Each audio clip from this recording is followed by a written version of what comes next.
Bonjour, je vous dis bonjour à tous au nom de Jésus-Christ, depuis le lieu où vous me suivez. C'est le frère Édouard Kalichikati, serviteur de Dieu. Dans le cadre de nos mardis évangéliques, nous poursuivons notre enseignement sur la nouvelle naissance. C'est notre deuxième séance sur ce thème. Nous avons vu la dernière fois que la vie chrétienne commence par la nouvelle naissance. Nous avons vu aussi qu'il ne suffit pas de fréquenter une église pendant plusieurs années pour être chrétien. En effet, la Bible parle de devenir chrétien et non pas de naître chrétien. Donc, on ne naît pas chrétien, mais on le devient. Jean 1, versets 11 à 13. Lisons ça. « Elle est venue chez les siens, et les siens ne l'ont point reçue.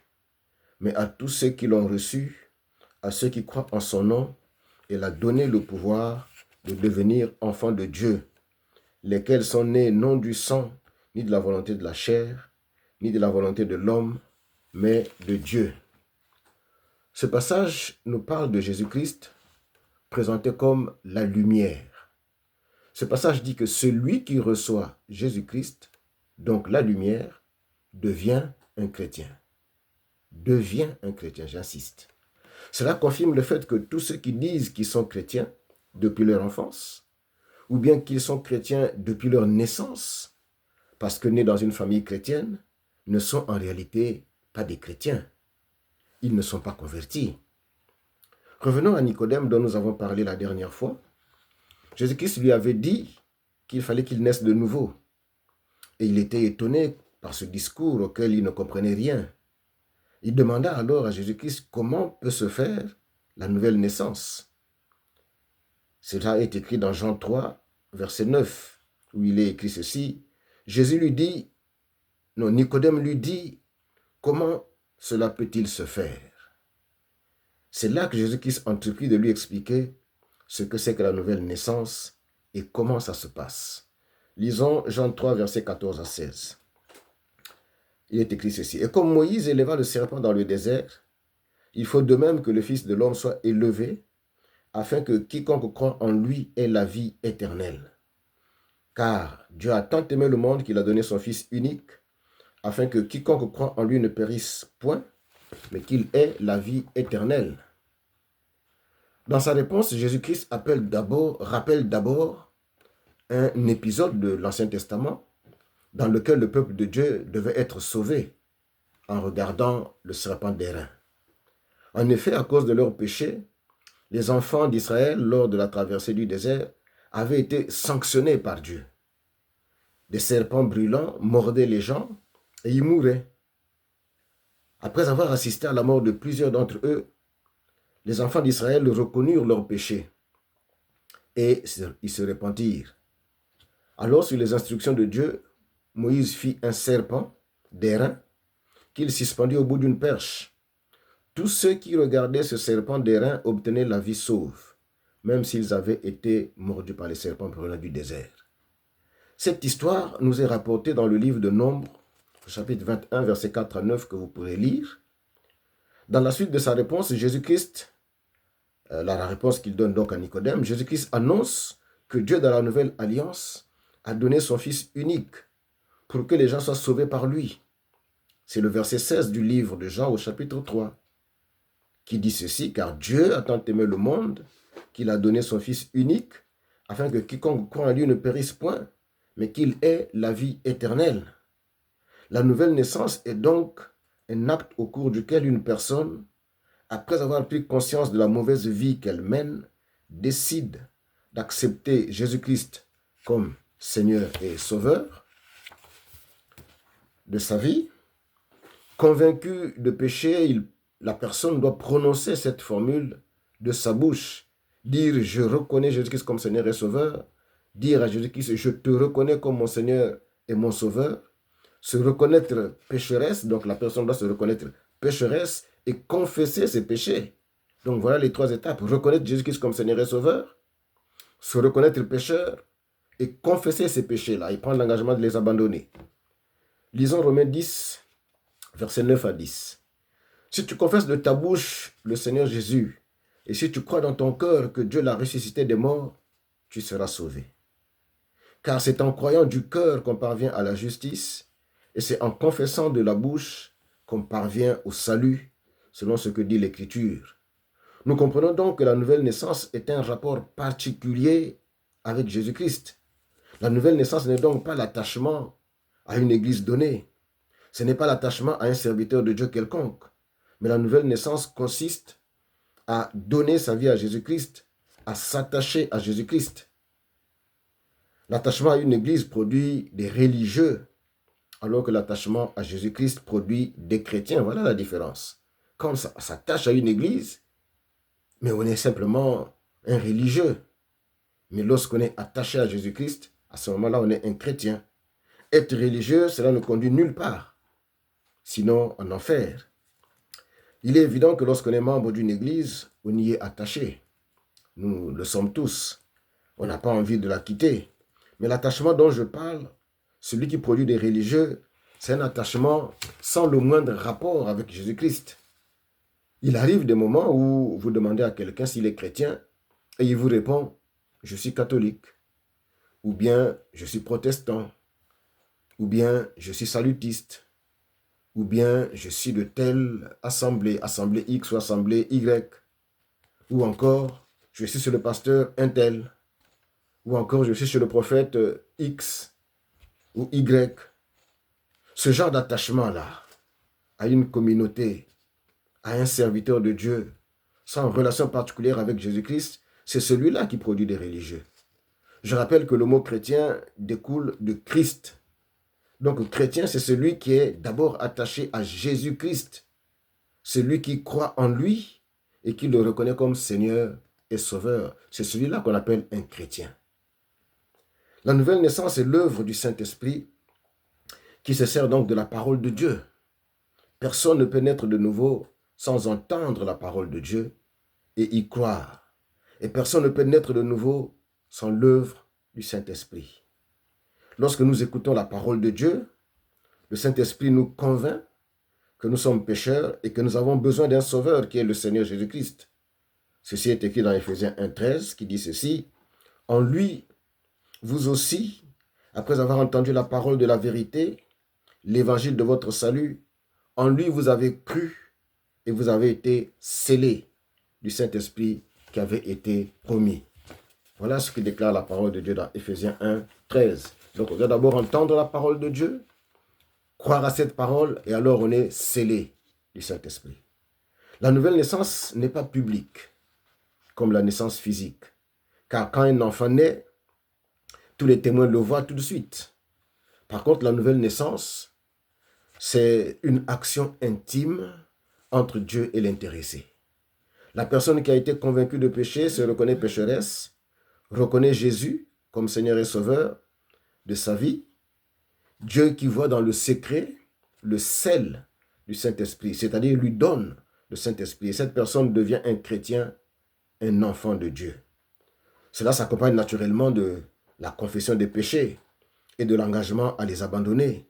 Cela peut se passer dans un lieu de culte, dans un entretien avec un serviteur de Dieu, ou même seul dans sa chambre. Ce qui se passe au moment de la conversion n'est pas forcément visible des témoins, n'est pas forcément accompagné de manifestations extérieures. Cependant, le Saint-Esprit, qui s'installe dans le corps du nouveau chrétien, justement à la nouvelle naissance, va entreprendre une véritable œuvre de purification telle que la personne sera complètement transformée pour devenir une nouvelle créature. Lisons 2 Corinthiens 5, verset 17. Il est écrit ceci: « Si quelqu'un est en Christ, il est une nouvelle créature.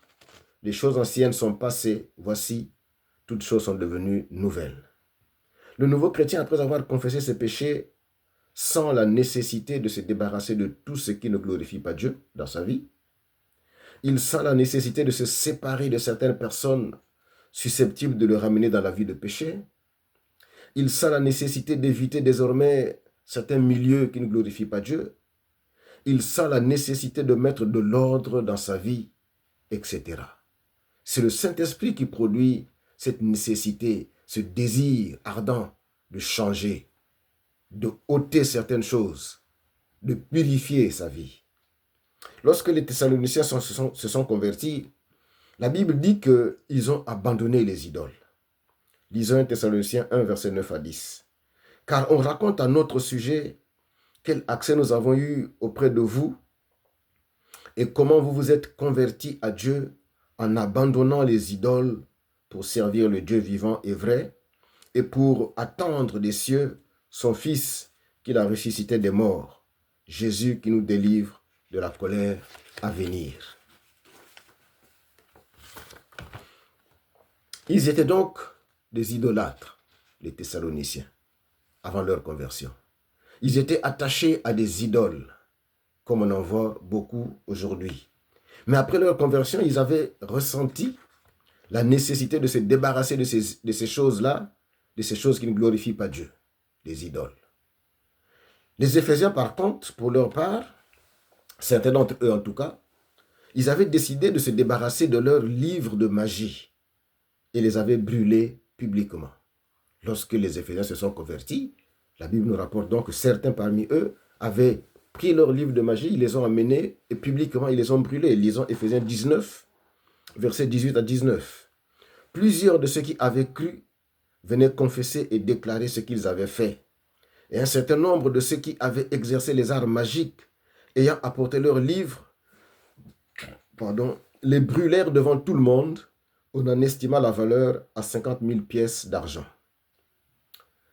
Saul de Tarse, par contre, devenu apôtre Paul, après sa conversion, raconte qu'il avait renoncé à tout, qu'il considérait maintenant tout ce qui avait de la valeur pour lui, avant, comme étant une perte, comme étant de la boue. Lisons Philippiens 3, versets 7 à 8. Mais ces choses qui étaient pour moi des gains, je les ai regardées comme une perte à cause de Christ. Et même je regarde toutes choses comme une perte à cause de l'excellence de la connaissance de Jésus-Christ, mon Seigneur, pour lequel j'ai renoncé à tout. Je les regarde comme de la boue afin de gagner Christ. Lorsque Zachée s'est converti, il a remboursé tout ce qu'il avait escroqué à des gens et a même donné 4 fois plus à ces gens-là. Il s'est engagé à donner la moitié de ses biens à tous les pauvres de la ville. Lisons Luc 19, versets 1 à 9. Jésus étant entré dans Jéricho, traversait la ville. Et voici un homme riche appelé Zachée, chef des publicains, cherchait à voir qui était Jésus, mais il ne pouvait y parvenir à cause de la foule, car il était de petite taille. Il courut en avant et monta sur un sycomore pour le voir, parce qu'il devait passer par là. Lorsque Jésus fut arrivé à cet endroit, il leva les yeux et lui dit, « Zachée, hâte-toi de descendre, car il faut que je demeure aujourd'hui dans ta maison. » Zachée se hâta de descendre et le reçut avec joie. Voyant tout cela, tous murmuraient et disaient, « Il est allé loger chez un homme pécheur. » Mais Zachée, se tenant devant le Seigneur, lui dit, « Voici, Seigneur, je donne aux pauvres la moitié de mes biens. Et si j'ai fait tort de quelque chose à quelqu'un, je lui rends le quadruple. » Jésus lui dit, « Le salut est entré aujourd'hui dans cette maison, parce que celui-ci est aussi un fils d'Abraham. » Il est intéressant de constater ici le nouveau comportement de tous ces gens que je viens de citer. Les Thessaloniciens, les Éphésiens, l'apôtre Paul et Zachée. Ils n'ont pas été forcés de faire ce qu'ils ont fait après leur conversion. Personne n'a exigé des Thessaloniciens qu'ils se détournent et abandonnent les idoles. Personne n'a exigé aux Éphésiens de brûler leurs livres de magie. Ils avaient sûrement dépensé beaucoup d'argent pour acquérir ces livres-là, mais personne ne les a obligés de les brûler, mais ils les ont brûlés. Personne n'a demandé à Paul de renoncer à tout et de considérer tout ce qui représentait de la valeur pour lui, des gains, de les considérer désormais comme une perte, comme de la boue. Personne ne lui a imposé ça. Personne n'a imposé à Zachée de rembourser tout ce qu'il avait escroqué aux gens et même de donner 4 fois plus. Mais tout cela s'est fait volontairement grâce à l'action du Saint-Esprit qui habite désormais en chacune de ces personnes. Nous avons là les signes visibles, les signes extérieurs de ce qui s'est passé à l'intérieur de ces personnes-là. Un changement profond, une véritable révolution. Quand Zachée escroquait, mais personne ne contrôlait tout ce qu'il prenait, mais il a décidé de donner 4 fois plus. C'est cela la nouvelle naissance. C'est cela naître de nouveau. C'est cela marcher en nouveauté de vie. C'est cela devenir une nouvelle créature. Les choses anciennes sont passées et voici toutes choses sont devenues nouvelles.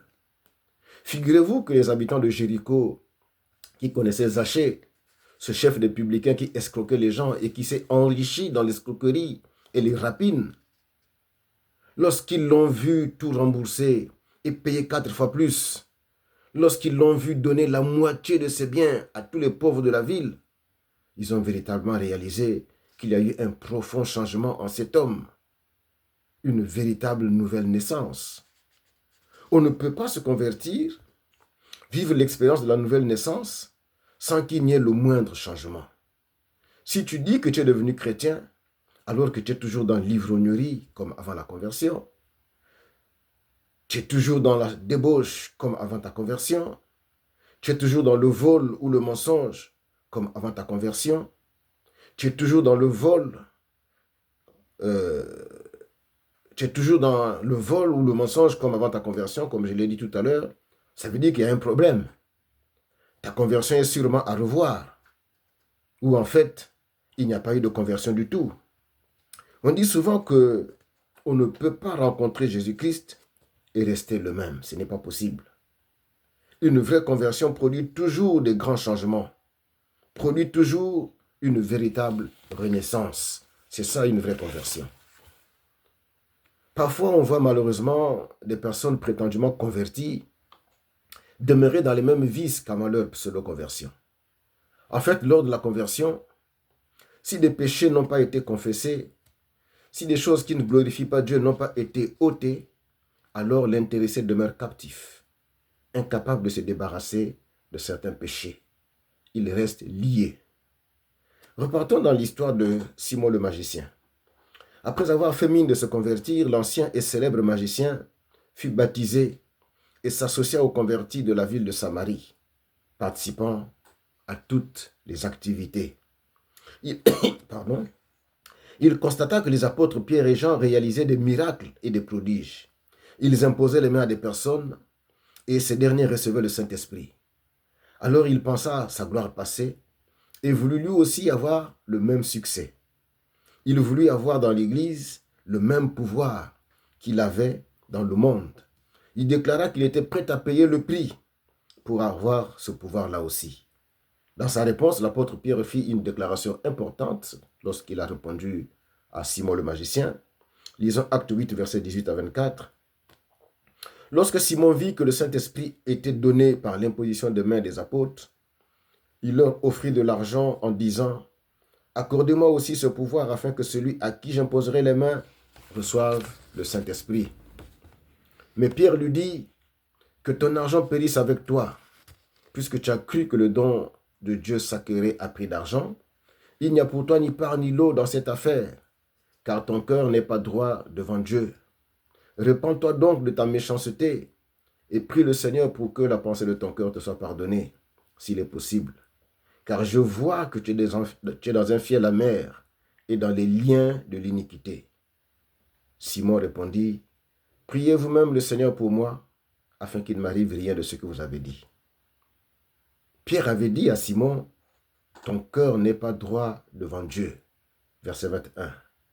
Il lui avait dit, « Tu es dans un fiel amer. » Verset 23. Il lui avait dit aussi, « Tu es dans les liens de l'iniquité. » Verset 23. À cause de ces liens qui le maintenaient captif, il ne pouvait pas réellement se convertir. C'est pour cela qu'il refusa de se repentir. Mais malheureusement, plusieurs de ceux qui s'approchent du Seigneur Jésus-Christ et qui sont touchés par la parole sont bloqués par ces liens, sont captifs de certaines choses et ne peuvent pas se convertir. Il y en a qui sont captifs de la magie, comme Simon le magicien. Il y en a qui sont captifs des pratiques fétichistes et de l'occultisme. Il y en a qui sont captifs de la débauche sexuelle, captifs du vol, captifs du mensonge, captifs de l'alcool, du tabac, de la drogue et de beaucoup d'autres choses. Je pense à ce jeune garçon qui voulait lui bien donner sa vie à Jésus, mais il avait une copine et il vivait dans la fornication. Il déclara qu'il ne pouvait pas abandonner sa copine et cesser la fornication à cause de Jésus-Christ. Je pense à cette femme qui était la maîtresse d'un homme marié, ou à cette autre femme qui vivait en concubinage avec un homme. Elle voulait bien donner sa vie à Jésus-Christ, mais elle déclara qu'elle ne pouvait pas quitter cet homme à cause de Jésus-Christ, car c'est cet homme-là qui pourvoyait à tous ses besoins. Je pense à cette prostituée qui eut l'occasion d'écouter la parole de Dieu. Elle pleura sur ses péchés, mais elle ne put franchir le pas de la conversion et déclara qu'elle ne peut pas abandonner la prostitution, car c'est son seul moyen de vivre. Je pense à cet alcoolique ou à ce drogué qui eut l'occasion d'écouter la parole de Dieu. Il voulut donner sa vie à Jésus-Christ, mais il déclara qu'il ne pouvait pas abandonner l'alcool ou la drogue, car ces substances l'aidaient à oublier ses soucis. Je pense aussi à ce travailleur qui était dans un réseau d'escroquerie. Il participait à des contrôles sur le terrain au cours desquels il escroquait les usagers. Touché par la parole de Dieu, il voulait donner sa vie à Jésus-Christ, mais il déclara qu'il ne pouvait pas abandonner l'escroquerie à cause de Jésus-Christ, car c'est dans l'escroquerie qu'il trouvait de quoi soutenir son train de vie. Je pense aussi, enfin, à cet homme qui détenait un totem censé le protéger de tout, lui et sa famille. Il a été touché par la parole de Dieu, mais il a déclaré que pour rien au monde, il ne peut se séparer de son totem, car sa vie en dépendait. Il y a donc des liens très forts qui bloquent les gens et les maintiennent dans la captivité. Tant qu'ils ne sont pas dénoncés lors d'une confession, tant que l'intéressé ne prend pas courageusement l'engagement d'abandonner tel ou tel autre vice, l'intéressé ne peut pas se convertir, même s'il fréquente une église pendant 5 ans ou 10 ans. Par contre, si l'intéressé ouvre son cœur à Jésus-Christ, nous avons lu que celui de Simon le magicien n'était pas droit devant Dieu. Si donc l'intéressé ouvre son cœur devant Jésus-Christ et qu'il avoue son vice, si l'intéressé s'engage à abandonner ce vice, eh bien la conversion se fera automatiquement. Car rien n'est impossible à Dieu. Il est capable de délivrer et de transformer n'importe quelle vie. La Bible nous donne d'autres exemples de nouvelles naissances. Nous allons examiner quelques-uns. Revenons sur le cas de Corneille, dont nous avons parlé la dernière fois. C'était un homme pieux. Il craignait Dieu. Il faisait beaucoup d'aumônes au peuple et priait Dieu continuellement. Par son témoignage, il était proche de la conversion. Cependant, il n'était pas encore converti. Il n'était pas encore dedans. Dieu lui avait alors demandé d'inviter l'apôtre Pierre chez lui afin qu'il lui prêche la parole de Dieu. Lisons Acte 10, versets 44 à 48. Comme Pierre prononçait encore ces mots, le Saint-Esprit descendit sur tous ceux qui écoutaient la parole.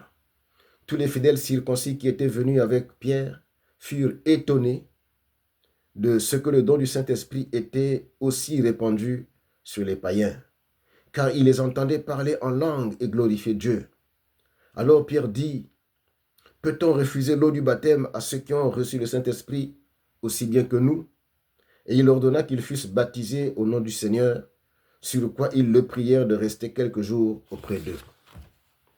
Alors que Corneille était là en train d'écouter la prédication de l'apôtre Pierre, en compagnie de ses parents et de ses amis intimes, c'est ce qu'on nous dit au verset 24, eh bien la conversion s'est produite là, brutalement.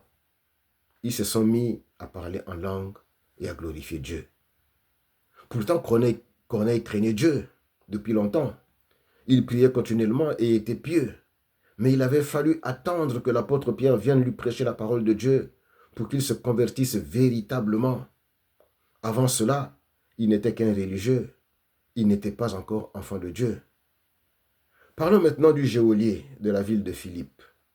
Dans la ville de Philippe, il y avait un geôlier, donc un gardien de prison, et Paul et Silas se retrouvèrent dans cette prison-là.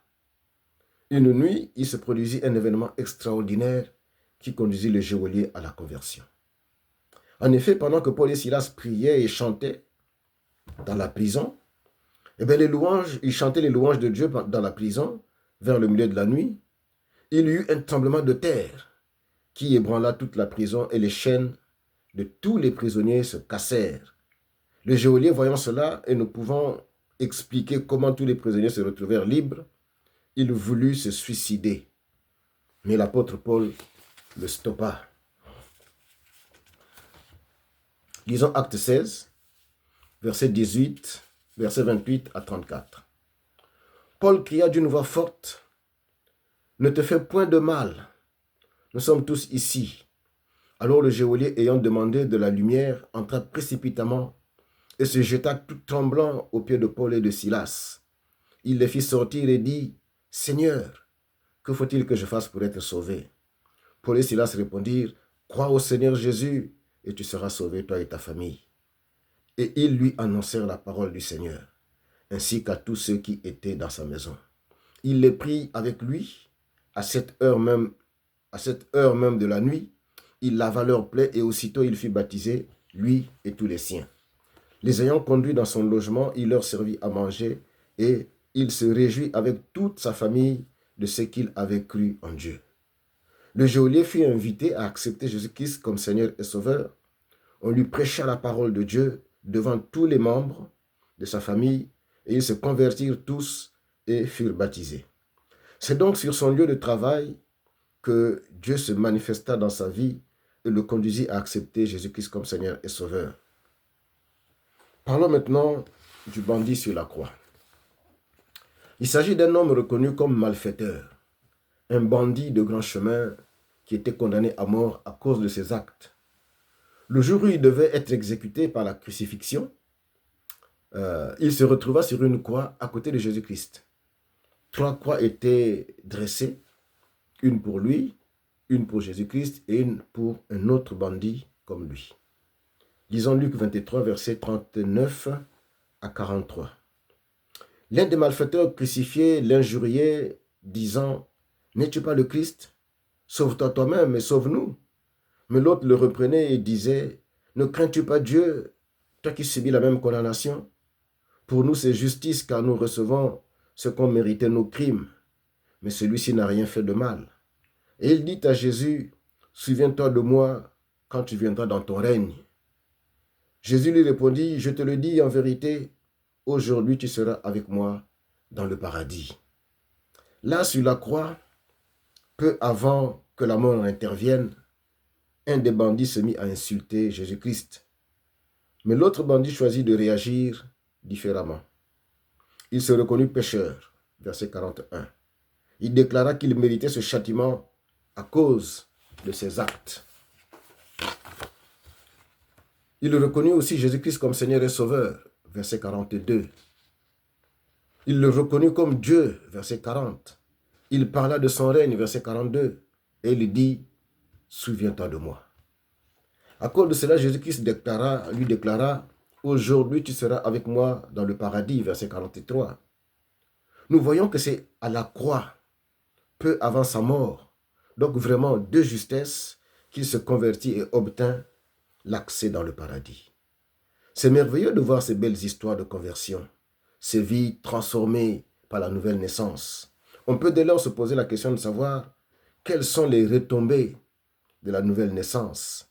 Qu'est-ce qui caractérise la vie future des personnes qui se convertissent? Quelle est la différence entre une personne convertie et une personne religieuse ou un païen? Nous allons donc nous arrêter là aujourd'hui. Nous répondrons à ces questions à notre prochaine rencontre. Nous rendons gloire au Seigneur. Que Dieu vous bénisse.